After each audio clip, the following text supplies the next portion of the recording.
imperio crece y se expande. A medida que se conquistan ciudades y se fundan otras nuevas, se despliega una gran red de carreteras para comunicarlas. A través de ella, las riquezas de los territorios conquistados son transportadas por todo el imperio y llevadas a Roma. Alimentos, bienes y productos son intercambiados y distribuidos por todo el territorio conquistado. Gracias a las carreteras, el comercio y el bienestar romano alcanzan un desarrollo y unas magnitudes jamás logradas antes por ninguna otra civilización.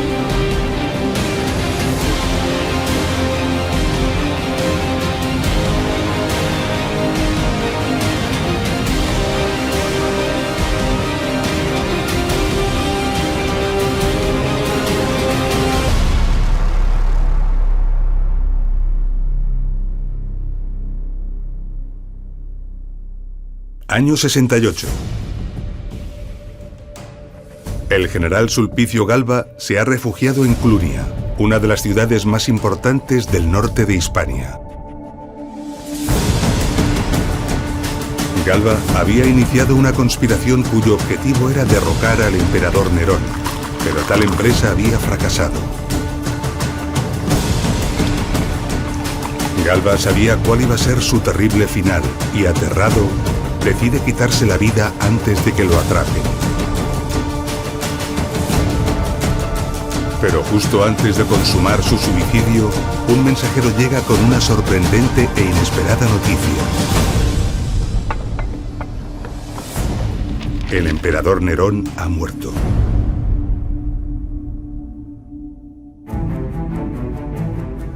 Si la noticia de la muerte de Nerón hubiera llegado un poco más tarde, Sulpicio Galba habría muerto. Sin embargo, la rápida llegada de la noticia no solo evitó el suicidio del general, sino que lo convirtió en emperador. Clunia adquirió el rango de colonia romana y pasó a llamarse Clunia Sulpicia, al ser el lugar donde Sulpicio Galba se proclamó nuevo emperador. Clunia estaba situada en la vía romana que comunicaba Caesar Augusta con Astúrica Augusta, actuales ciudades españolas de Zaragoza y Astorga. La distancia por carretera desde Roma hasta Clunia era de unos 2000 kilómetros, y la noticia de la muerte de Nerón llegó al general Galba en tan solo 7 días. Eso significa que el mensajero recorrió más de 280 kilómetros diarios durante 7 jornadas ininterrumpidas. Algo realmente impresionante. No hay caballo ni posaderas de jinete que aguanten tal empresa. Entonces, ¿cómo logró llegar el mensaje en tan poco tiempo? Visitaremos algunos lugares que nos aportarán pistas importantes que quizá nos permitan contestar a esta pregunta.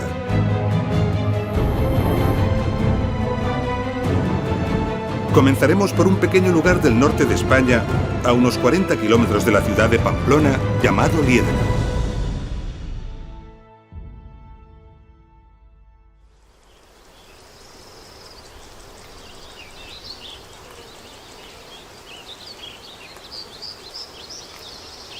En 1921, aquí al lado del río Irati, unas labores agrícolas pusieron al descubierto un mosaico que estaba enterrado.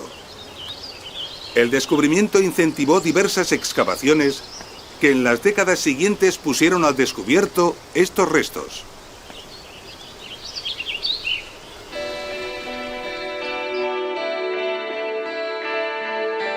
Conforman un complejo arquitectónico de casi 2 hectáreas. Los estudios mostraron un peristilo decorado con mosaicos sobre el que se abría un gran salón.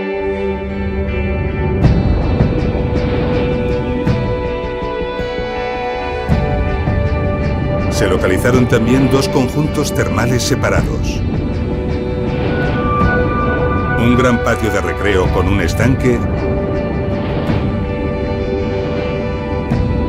y otro gran patio al este del conjunto, bordeado por gran cantidad de estancias.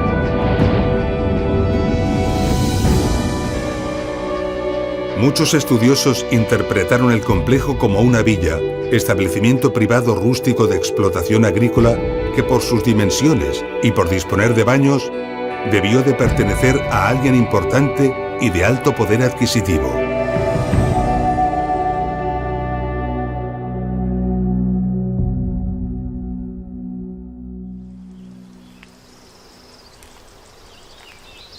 Y esta ha sido y sigue siendo la hipótesis más difundida sobre este yacimiento. Sin embargo, hay varios datos que apuntan a otro tipo de instalación. En el entorno no hay ninguna extensión agrícola de importancia. No parece posible que este sitio pudiera sobrevivir del cultivo de las tierras.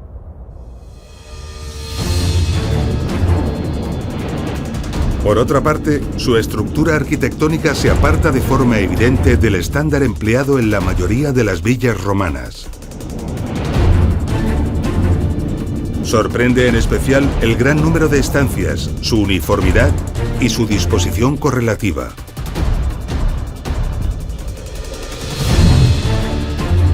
Y algo extraño para una villa de lujo. Estaba situada justo al lado de la vía romana cuando, lógicamente, las villas privadas, y más aún las villas de lujo, se apartaban a una distancia prudencial de la vía romana, evitando la publicidad y las molestias que los viajeros ocasionaban, buscando ante todo discreción y seguridad.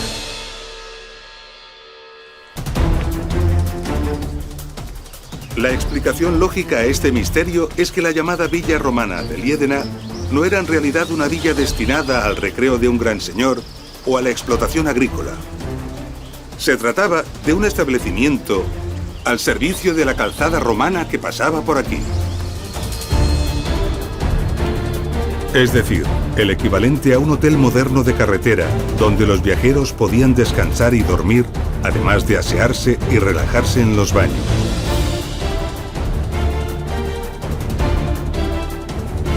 También comprar, ya que debió de tener sus propias tiendas o tabernae. Y evidentemente, y muy importante, para dar servicio a los carruajes e incluso al recambio de los caballos. La disposición regular de tantas estancias contiguas responde muy probablemente a establos para albergar carruajes y caballos.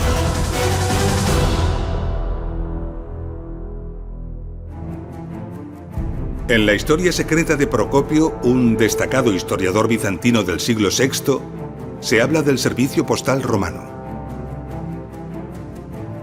En ella se explica que los mensajeros empleaban los mejores caballos que cambiaban frecuentemente en las postas. Lugares además habituales de descanso y avituallamiento que estaban distribuidos regularmente a lo largo de las carreteras romanas y siempre junto a ellas para poder ofrecer con eficacia sus servicios.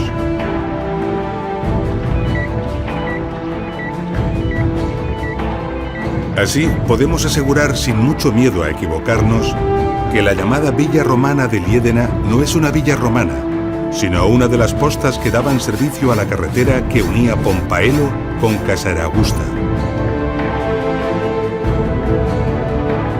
Empezamos a comprender cómo un mensaje podía llegar de Roma a Clunia en tan solo 7 días. Sin embargo, una meditada reflexión nos hace dudar de nuevo. Cabalgando tantos kilómetros a tal velocidad y sin estribos, porque los romanos no usaban estribos, un jinete rápidamente se agotaría y su entrepierna sufriría graves lesiones. Entonces, ¿era el jinete sustituido cada pocos kilómetros? Y si esto era así, ¿qué sucedía con el transporte de viajeros? ¿Acaso era un servicio mucho más lento que el correo? Para intentar dar respuesta a estas incógnitas, viajaremos hasta el Museo del Arles Antiguo.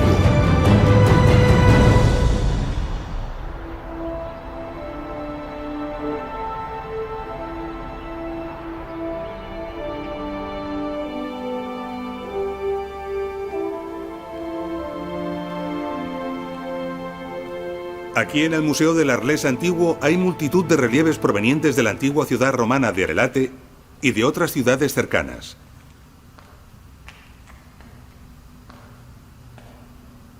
Los relieves y las representaciones gráficas que han logrado perdurar nos suelen aportar datos e informaciones muy interesantes sobre la vida cotidiana romana.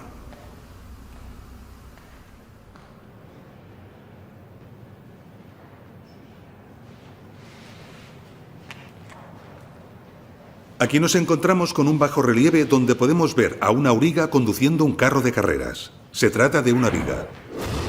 La viga era una clase de carro tirado por 2 caballos. Este tipo de carros se empleaban en las carreras de caballos que tenían lugar en el circo, uno de los edificios de espectáculo fundamentales de toda ciudad romana de cierta dimensión. Es por lo tanto un carro diseñado y concebido para alcanzar altas velocidades. ¿Podría haberse empleado este tipo de vehículos para el servicio de correos romano? Iremos hasta Roma para hacer una importante y reveladora reflexión.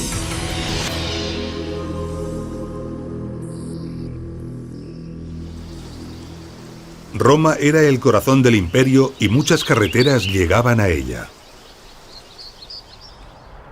Una de las carreteras más antiguas e importantes era esta, la Vía Apia, que unía Roma con Brindisi, una ciudad situada a orillas del mar Adriático y que era uno de los puertos comerciales más importantes de la época.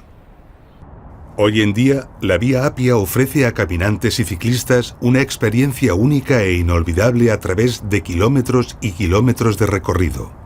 Sorprenden y llaman poderosamente la atención los innumerables restos que de forma continuada se pueden contemplar a cada lado de la calzada. Podemos admirar en este tramo de la Vía Apia las grandes losas con las que fue realizada. Imaginemos ahora una viga circulando a toda velocidad por un pavimento como este. No es necesario realizar un gran esfuerzo mental ni iniciar un simulacro para percatarse inmediatamente de que es imposible mantener una marcha rápida en estas circunstancias. Sin duda, el carro derraparía o se desmantelaría y los caballos y los viajeros acabarían pronto por los suelos. Seguimos, por lo tanto, sin contestar a la pregunta que insistentemente nos venimos haciendo. ¿Cómo podían los mensajeros romanos mantener altas velocidades para llevar el correo? Vamos a viajar hasta el centro de la península ibérica, donde un hecho excepcional nos ofrece una gran oportunidad para responder definitivamente a esta pregunta.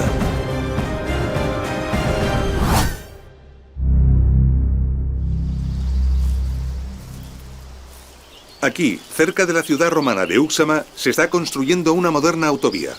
Su trazado ha cortado la vía romana que unía la ciudad romana de Numancia con Osma. Antes de que este tramo de calzada romana sea definitivamente desmontado, se ha realizado una excavación, lo que nos ofrece una extraordinaria oportunidad de poder analizar la técnica constructiva de una vía romana.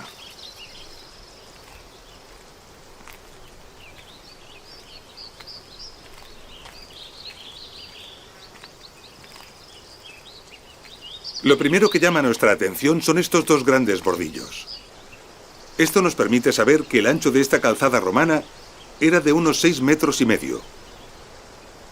Podemos ver que entre ambos bordillos hay una cimentación de grandes piedras.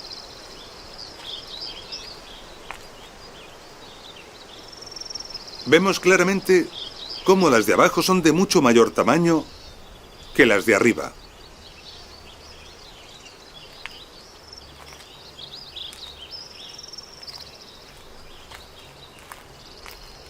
Y aquí, más adelante, vamos a ver una nueva capa.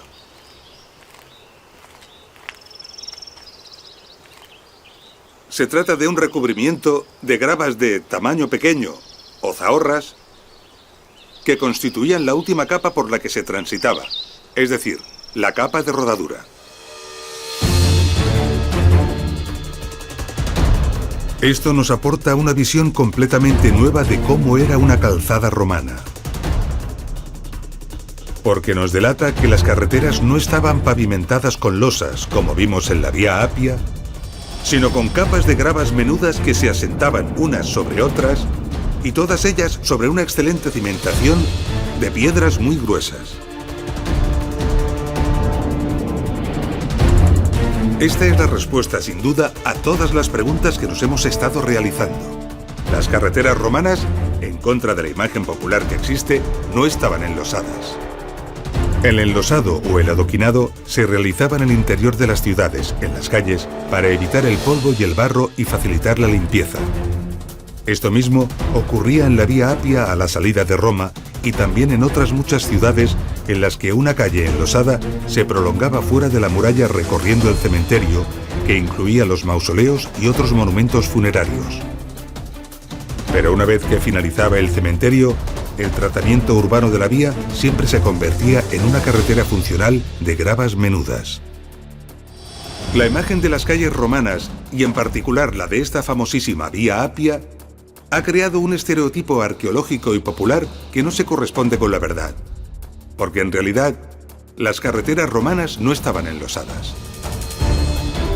Comprendemos ahora que los caballos pudieran ir al galope sin dañarse las pezuñas, ya que los caballos romanos no estaban herrados, y que los carros ligeros pudieran desplazarse a gran velocidad sin sufrir accidentes por circular sobre resbaladizas losas. Circulaban por carreteras con un excelente pavimento liso, regular, sin baches y bien mantenido. Además, con un ancho suficiente para permitir el cruce seguro de dos vehículos, manteniendo la marcha con total comodidad y seguridad. Gracias a todos estos datos, podemos atrevernos a describir la técnica constructiva con gran detalle e imaginar cómo fueron construidas las carreteras romanas.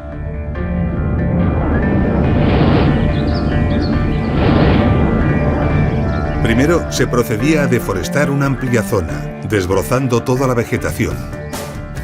Después, en la franja donde se había proyectado la vía, se retiraba la tierra vegetal hasta encontrar una base sólida. A continuación, sobre esta base, se colocaban los bordillos de acuerdo con el ancho escogido para la vía. Entre los bordillos se colocaban piedras gruesas que servían como cimentación y sobre ellas otras capas de piedras más pequeñas mezcladas todas con áridos finos para evitar que quedasen huecos. Finalmente, en la capa de rodadura se añadían las zahorras, un conjunto de gravillas, arena y arcilla.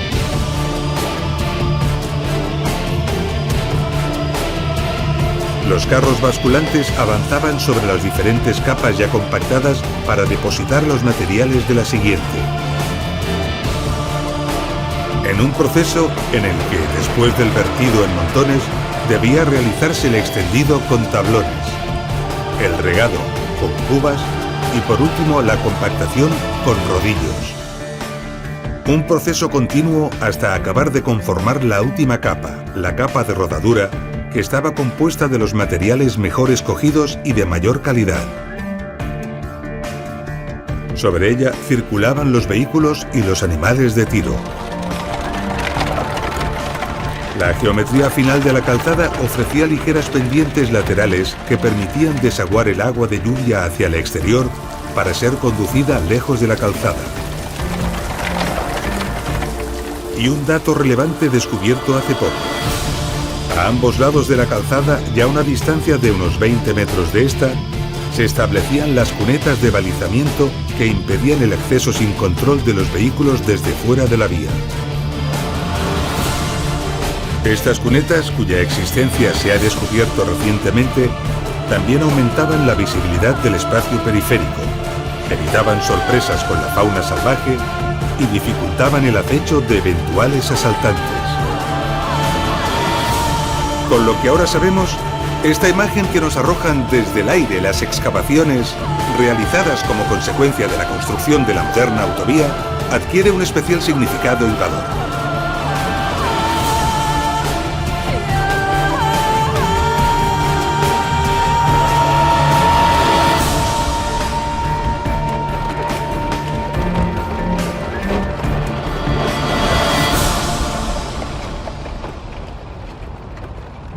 La excelente calidad del pavimento y el extraordinario diseño de las carreteras romanas permitieron la existencia de viajes rapidísimos y con largos recorridos diarios. Y como hemos visto en Liedena, grandes instalaciones daban servicio a los viajeros, por lo que muy probablemente los viajes y los movimientos de viajeros debieron alcanzar cifras muy relevantes.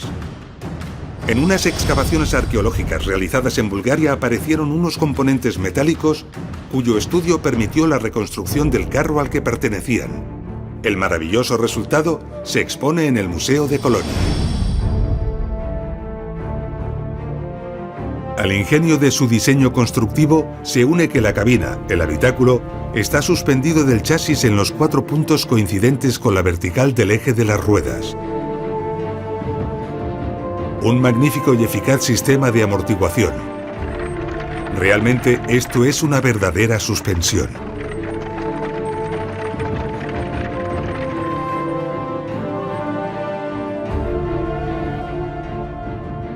No solo los hallazgos en las excavaciones, también los bajorrelieves e incluso las pinturas nos han aportado una información extraordinaria que nos ha permitido descubrir la gran variedad de vehículos que fueron diseñados en función de las distintas necesidades. Para el transporte de pasajeros, con 4 ruedas contaban también con la raeda. Algunas solo permitían alojar a 1 o 2 personas, además del conductor. Otras añadían un pequeño techo como cubrimiento para el sol y la lluvia. Y con 2 ruedas, el Esedum, un carro con el que podían desplazarse muy deprisa. Los modelos más pequeños eran conducidos por el mismo viajero. También el Carpentum, usado en las ciudades y cubierto con una lona. Y el Kisium, un carro muy veloz con ruedas muy altas de 9 o 10 radios. Esta carruca de magistrados aparece en un bajorrelieve del Museo Calvet de Aviñón, en Francia. Se trata de un vehículo muy lujoso que daba prestigio a este tipo de funcionarios que se desplazaban para realizar sus actos administrativos.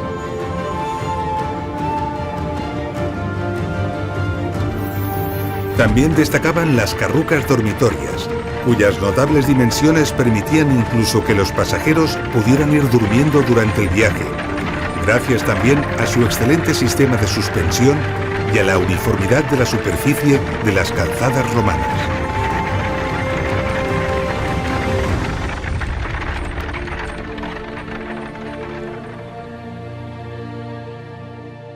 Podemos dar credibilidad así a los escritos antiguos que narran cómo el emperador Tiberio viajó durante más de 2 días seguidos, día y noche, al encuentro de su hermano Druso, gravemente enfermo, para verle antes de su muerte.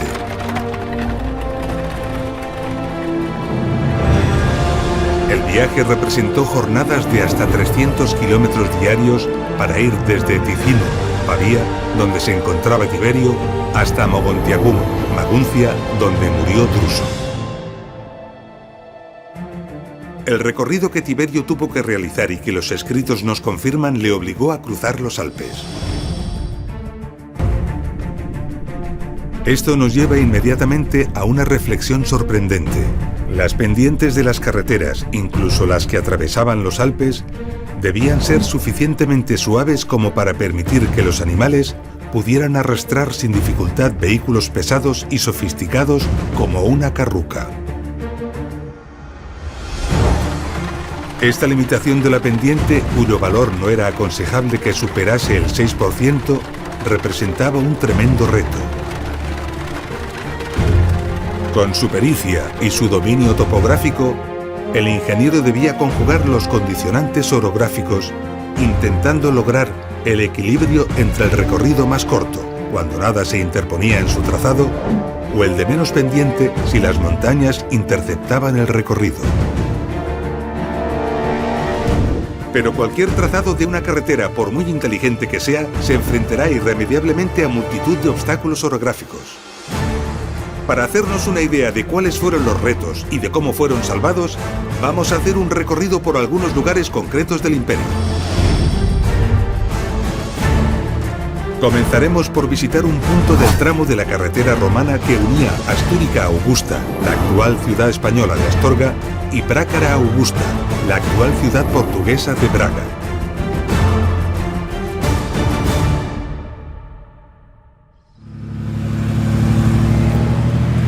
Esta es una carretera moderna que une las ciudades españolas de Ponferrada y Orense.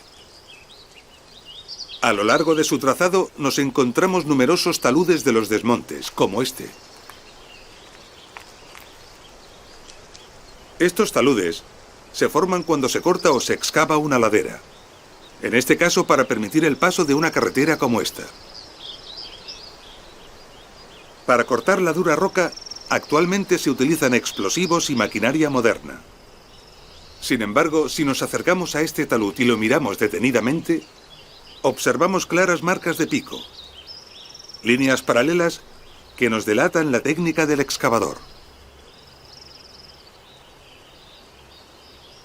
Marcas idénticas a las que encontramos en los túneles y canales excavados en la roca para construir los acueductos y otras obras romanas como las galerías de las minas. Esto tiene una sencilla explicación. Este talud fue excavado por obreros romanos.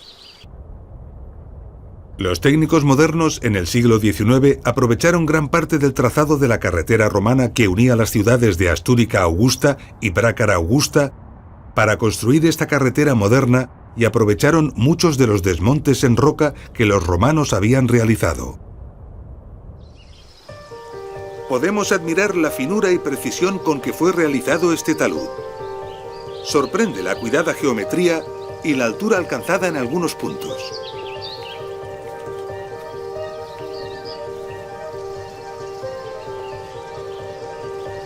Admira imaginar el esfuerzo invertido para excavarlo con herramientas manuales y sobrecoge suponer el esfuerzo que fue necesario para excavar los grandes y numerosos desmontes en roca de todo este trazado.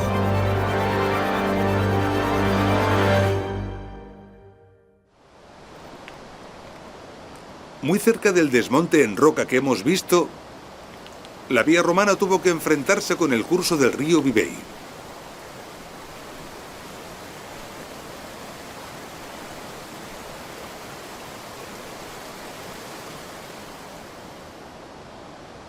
Los romanos eligieron justo este punto para cruzarlo, y en él construyeron este magnífico y sólido puente. Un puente que ha perdurado más de 2000 años y que los ingenieros modernos aprovecharon para trazar sobre él la carretera actual. 2000 años después, este puente no solo se conserva y se sostiene en pie, sino que además soporta con total seguridad el paso continuo de camiones modernos de gran tonelaje. La solidez de los puentes romanos es admirable. A pesar del maltrato del tiempo y de la ausencia de mantenimiento desde la desaparición del imperio que los construyó, muchos de ellos han logrado llegar hasta nuestros días prácticamente intactos.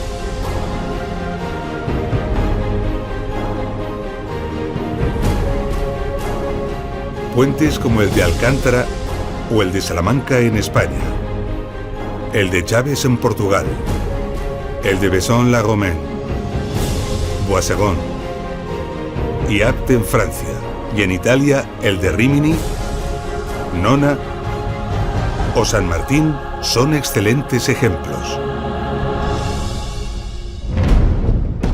Los ríos suponían dificultades orográficas relevantes, pero no eran las únicas ni las peores. A veces, el trazado de la calzada tenía que pasar por angostos desfiladeros o gargantas que no había posibilidad de bordear. En la provincia de Pesaro y Urbino, en Italia, se encuentra la Gola del Furlo, un abrupto desfiladero. Allí, el emperador Vespasiano ordenó abrir un túnel de 38 metros de longitud para dar paso a la Vía Flaminia, la calzada romana que permitía comunicar Roma con Arimino, Rimini, en el Adriático. Multitud de túneles como el del Furlo se abrieron para permitir el paso de las carreteras romanas por lugares insalvables o para evitar grandes rodeos. Todos ellos son obras de refinada ingeniería y de un gran esfuerzo constructivo. Algunos ejemplos son realmente impresionantes. Por ejemplo, la Gruta de Sejano, al oeste de la bahía de Nápoles. Un monumental e impresionante túnel de 770 metros de longitud que se inició en época de Augusto y que hoy es un gran atractivo turístico. O no muy lejos, la famosa cripta napolitana, un túnel de 705 metros.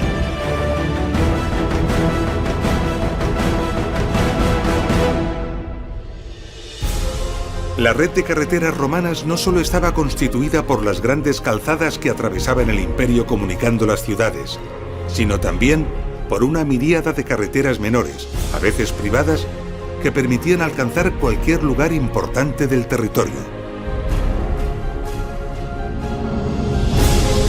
Para conocer cómo era la vida fuera de las ciudades y la importancia de las carreteras en el estilo de vida de los ciudadanos romanos, viajaremos a la moderna y turística ciudad de Cambrils, cerca de Tarragona, la antigua Tarraco.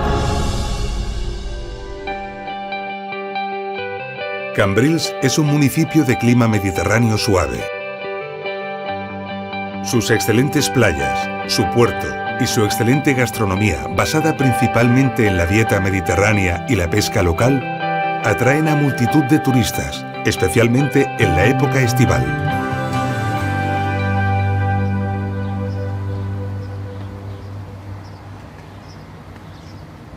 En 1980, la expansión urbanística de Cambrils llevó a la construcción de estos edificios residenciales y vacacionales.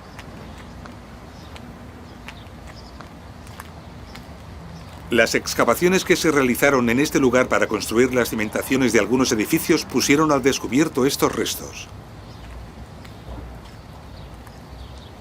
Las investigaciones revelaron que pertenecen a lo que fue una villa romana, es decir, una casa de campo, una vivienda rural. Meticulosas excavaciones y estudios nos permiten imaginar cómo era. En este lugar había un corredor o galería semisubterránea que permitía la iluminación y el acceso a una serie de aposentos contiguos. Estos aposentos son muy homogéneos en proporciones, por lo que la mayoría podían corresponder a dormitorios. Pero uno de ellos parece responder claramente a una cocina y otro a un triclinium. El triclinium era una sala imprescindible en las casas de cierto lujo. En ella tenían lugar los banquetes con los que el propietario agasajaba a sus invitados. Enfrente del edificio habría un jardín abierto a la playa y con toda seguridad un embarcadero. En este lugar se han encontrado evidencias claras de que había un horno y seguramente un taller cerámico. Los estudios indican que en cierto momento la villa fue modificada y ampliada con un nuevo brazo arquitectónico en sentido perpendicular y con otra batería de habitaciones que definían un nuevo patio interior. Conducciones de agua y alcantarillado revelan un pequeño conjunto termal y una nueva cocina con una letrina contigua.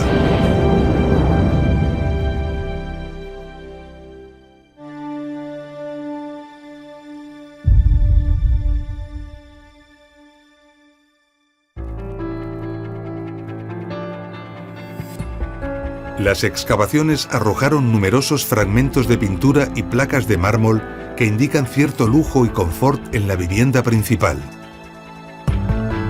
Algo que fue rotundamente confirmado con el extraordinario hallazgo de uno de los conjuntos de bronces más importantes que se han localizado en las últimas décadas en esta parte del imperio.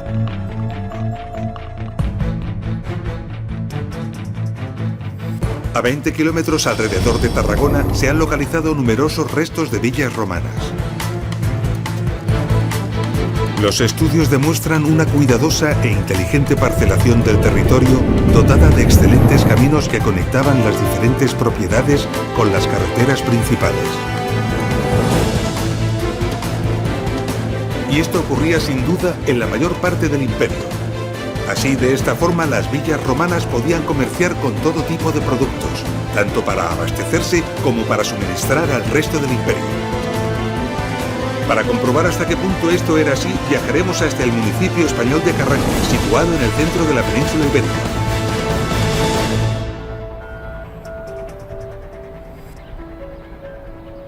En julio de 1983, aquí en el paraje conocido como de las Suertes de Abajo, cerca del municipio de Carranque, a unos 35 kilómetros de Madrid, un arado, durante unas labores agrícolas, levantó accidentalmente diversos trozos de mosaico romano.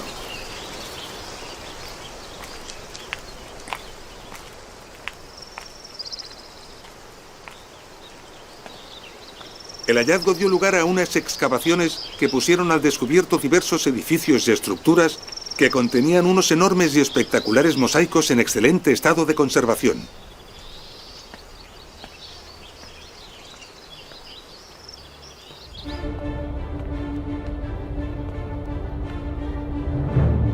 Los datos apuntan a una villa romana señorial. Hoy en día, la belleza de los mosaicos de Carranque atrae a multitud de visitantes gracias a que el yacimiento ha sido abierto al público. Se accedía a la casa por un pórtico que tenía dos torreones laterales. La casa se organizaba alrededor del peristilo, un espacio ajardinado central.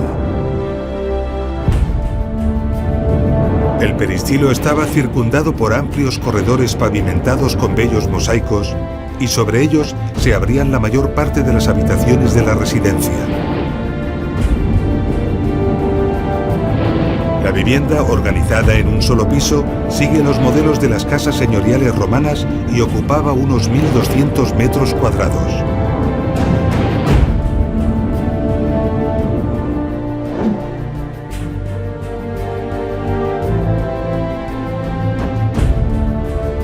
Cerca de la vivienda se encontró un edificio funerario, probablemente para albergar los sarcófagos de los propietarios.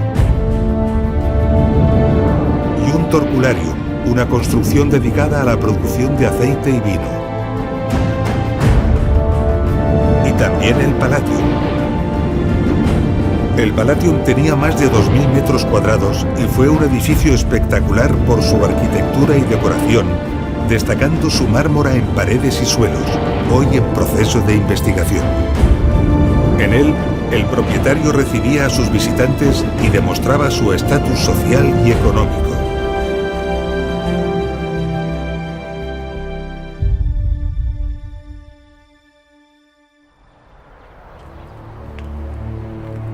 En total se han encontrado en este edificio 39 tipos de mármoles distintos, provenientes de todas las partes del imperio. Algunos procedentes de Egipto, otra buena parte de Turquía, una gran variedad de territorios pertenecientes a la actual Grecia, dos venidos desde Tunisia y uno desde Alemania, sin olvidar a la península ibérica con una amplia variedad de mármoles y calizas. Realmente abrumador. Esto demuestra la potencia y la capacidad del comercio imperial y, desde luego, su poderoso sistema de transporte. Pero no solo son abrumadoras la variedad de procedencias y las distancias de transporte. Estas son dos de las columnas que han perdurado pertenecientes al Palatium. Tienen 4 metros de altura y están talladas en una sola pieza. Su peso ronda las 3 toneladas. Son de mármol frigio proveniente de las canteras imperiales situadas en la actual Turquía. El volumen y el peso de estas piezas nos deben hacer reflexionar sobre el tipo de carros de carga que permitían su transporte durante cientos o incluso miles de kilómetros de carretera. Una de las piezas más interesantes de la colección del Museo de Historia de Langres, en Francia, es el llamado relieve del vinatero de Langres. Este relieve nos ofrece extraordinarios detalles de un vehículo de carga que transporta una gran cuba de vino. En el relieve se puede observar la robustez y complejidad del carro y también del conjunto de los arreos y los atalajes del tiro. El excelente grado de detalle del grabado recoge incluso un inteligente sistema de frenado. Funcionaba gracias al accionamiento de un mecanismo que transmitía el movimiento hasta las zapatas. Se frenaban así simultáneamente las dos ruedas traseras a solicitud del conductor. De esta manera, los hallazgos en las excavaciones, las pinturas y los grabados nos muestran una ingeniosa y amplia variedad de vehículos de transporte diseñados para todo tipo de usos y mercancías. Unos servían para el transporte de mercancías ligeras cuyo volumen pudiera decidirse a voluntad, y otros para pesados monolitos no fragmentables. Muchos de estos vehículos, plenamente cargados, pesaban varias toneladas que se traducen en más de 1 tonelada por rueda y en una presión sobre el terreno de hasta 8 kilos por centímetro cuadrado. Una fuerza muy superior a la que nuestros vehículos modernos transmiten a las carreteras actuales.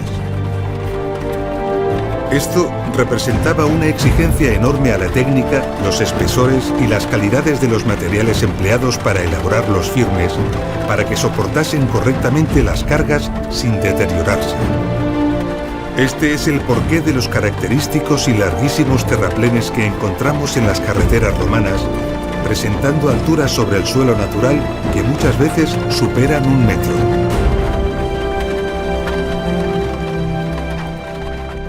Intentemos pensar por un momento en las enormes cantidades movidas de material pétreo para levantar estos terraplenes, crear sus cimentaciones y aportar las distintas capas de firmes. Y añadamos todos los esfuerzos que hemos visto en los otros trabajos constructivos. Labores para desforestar bosques y roturar montes. Para cortar las laderas en la dura roca. Construir los puentes. Perforar los túneles. Construir las paradas de posta y todos los establecimientos al servicio del comercio y del viajero. Y deberíamos añadir otros elementos menores pero muy numerosos, como la construcción de cunetas para canalizar las escorrentías y evacuarlas finalmente a través de drenajes transversales. O la elaboración, transporte y ubicación de los miliarios. Bloques de piedra que se colocaban en el borde de la calzada y que servían para marcar la distancia a la ciudad de destino y eventualmente los datos del promotor de la calzada.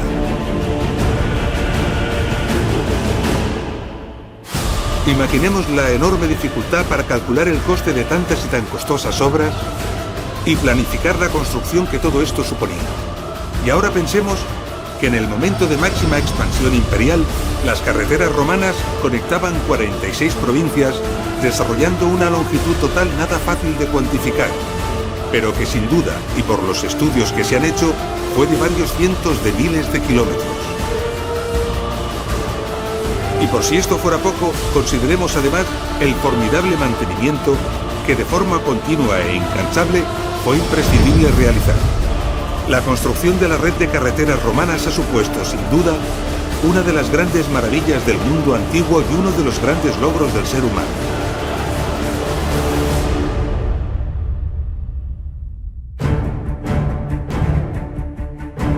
Tras la desaparición del imperio, las carreteras romanas siguieron utilizándose durante siglos, pero ya sin el necesario mantenimiento regular, en un proceso de destrucción continuo, hasta que muchas de ellas fueron impracticables. Su funcionalidad se perdió. Los elegantes y sofisticados vehículos romanos fueron sustituidos por las fatigosas y lentas reguas de mulas.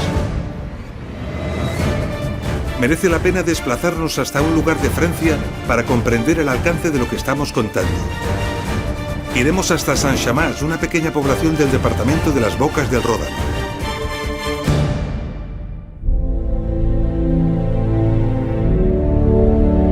En las afueras de Saint-Chamas se encuentra uno de los puentes romanos más bonitos y mejor conservados, el puente Flaviano. Los viajeros, al cruzar el puente, pasaban bajo 2 arcos monumentales conmemorativos, colocados sobre los estribos del puente y que, sorprendentemente, han llegado a nuestros días en excelente estado de conservación.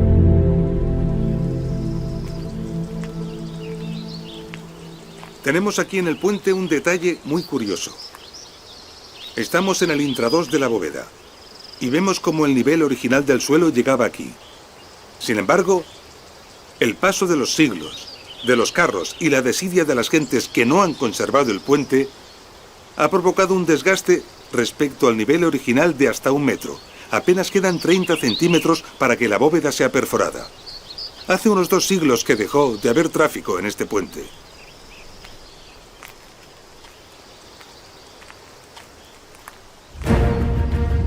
El mantenimiento constante que los técnicos romanos realizaban dejó de existir cuando el imperio colapsó. Pero durante más de 1500 años, la carretera y el puente siguieron siendo utilizados por todo tipo de gentes, vehículos, animales y mercancías. Sin mantenimiento, las capas de zahorras se perdieron, no fueron reemplazadas, y el desgaste de la bóveda del puente, provocado por las bestias de Tiro y sobre todo por las llantas de los carros, fue continuo y devastador. Unos años más de uso habrían dado lugar a la perforación de la bóveda. Esto pone de manifiesto el enorme esfuerzo que los romanos tuvieron que invertir en el mantenimiento de sus miles de kilómetros de carreteras y sus innumerables puentes. Un nuevo elemento que añadir a la lista que hace extraordinaria la odisea que supuso construir la colosal red de carreteras romanas. Sin embargo, en la búsqueda de los caminos enlosados, los estudiosos han considerado como romanos numerosos caminos medievales e incluso caminos modernos, acompañados de los puentes de su misma época. De esta forma, hoy contamos con un enorme listado de caminos supuestamente romanos, donde raramente encontramos una carretera romana real o un puente romano verdadero. Pero también, y como consecuencia de esto, lamentablemente, mientras promocionamos como romanas estas falsas carreteras e incluso caminos de mulas de mala factura, miles de kilómetros de magníficas carreteras romanas permanecen desconocidas.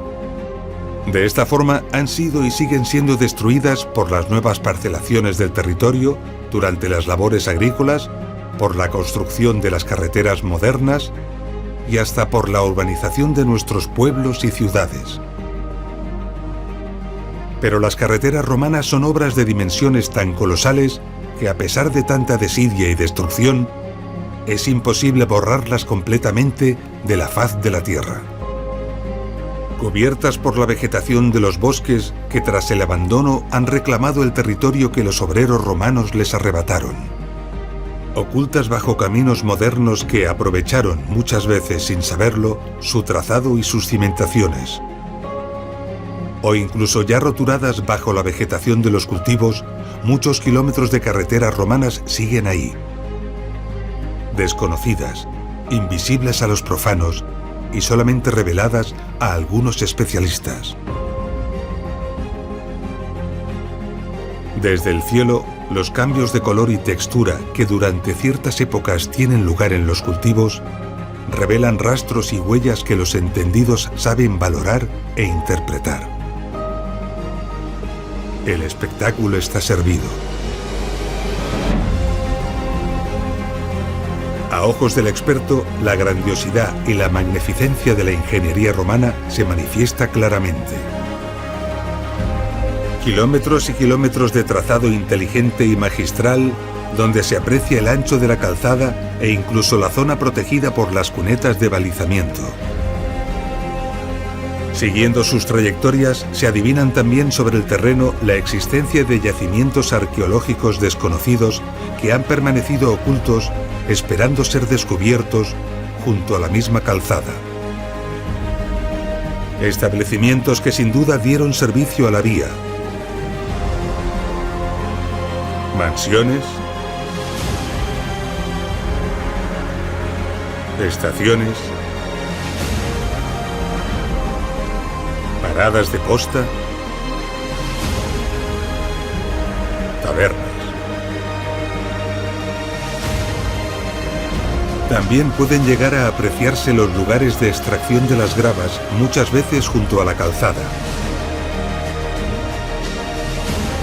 Apartadas de la calzada pueden reconocerse las huellas de las villas con sus explotaciones agrícolas.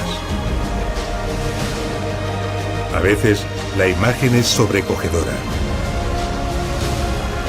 Campamentos militares completos e incluso ciudades enteras.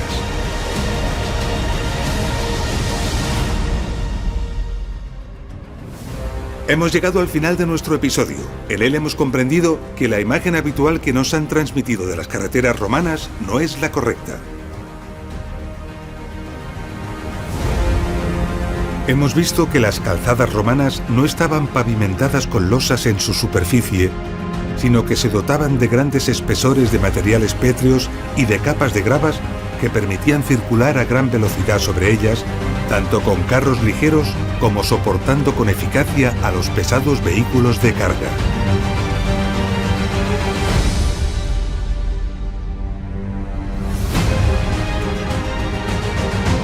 Hemos comprendido el gran conocimiento de las técnicas de la ingeniería de caminos y el esfuerzo constructivo que requirió la construcción de estas colosales obras de ingeniería. Para elegir los trazados, adecuar los terrenos, extender las gravas, evitar y drenar las aguas, construir los puentes y perforar las montañas. Hemos visto cómo miles de kilómetros de carreteras se desplegaban sobre todo el imperio, conectando las ciudades entre sí, o con las villas y sus explotaciones agrícolas, o con otros centros industriales. Y también la gran variedad de vehículos terrestres y la eficacia e ingenio de su diseño, tanto para el transporte de cargas como de pasajeros. Hemos conocido el extraordinario servicio postal romano y las instalaciones auxiliares que la red de carreteras romanas disponía para dar servicio al comercio y a los pasajeros. Hemos comprendido el acusado desconocimiento que profanos y hasta supuestos expertos tienen sobre estas maravillosas obras de ingeniería y cómo ese desconocimiento está permitiendo la destrucción sistemática de este extraordinario legado.